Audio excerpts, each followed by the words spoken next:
the legal firm Birchgrove Legal and more than 100 lawyers and solicitors and barristers who referred senior Australian politicians, including the Prime Minister and the opposition leader, to the International Criminal Court for complicity to genocide.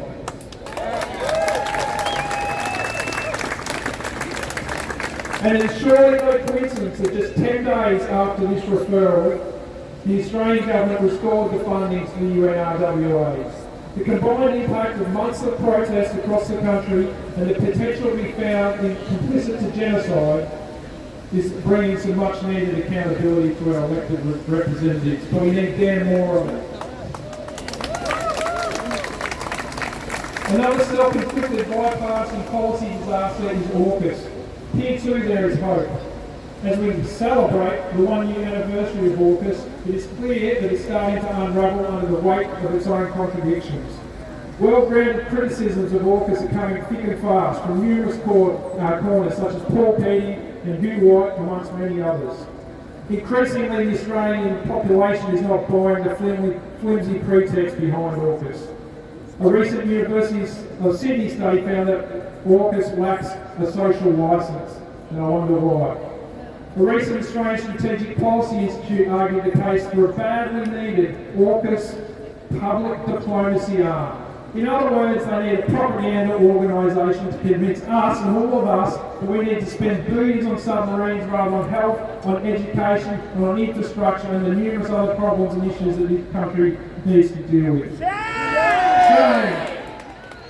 In a recent Guardian poll, despite the enormous investment being put into turning our largest trading partner and the source of most of our wealth into a foe, has found that just 20% of the population supports being allied of the United States, whereas nearly 40% support Australia being an independent middle power with influence in the Asia-Pacific region. And that's the country I want. But while these signs are encouraging, there's much more work to be done. The submarines, which I believe will never be delivered, doesn't matter how much cash we are, it's going to be a forward-failed project which will sink a lot of money into. But what the submarines are just cover for a smokescreen that is getting Australia involved in a war with China. That's the real fight ahead.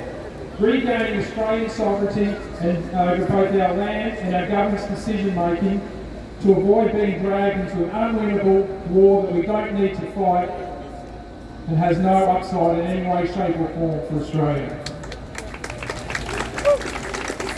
So here's a list, and it's a far from complete list of priorities that we the people must demand of our elected representatives,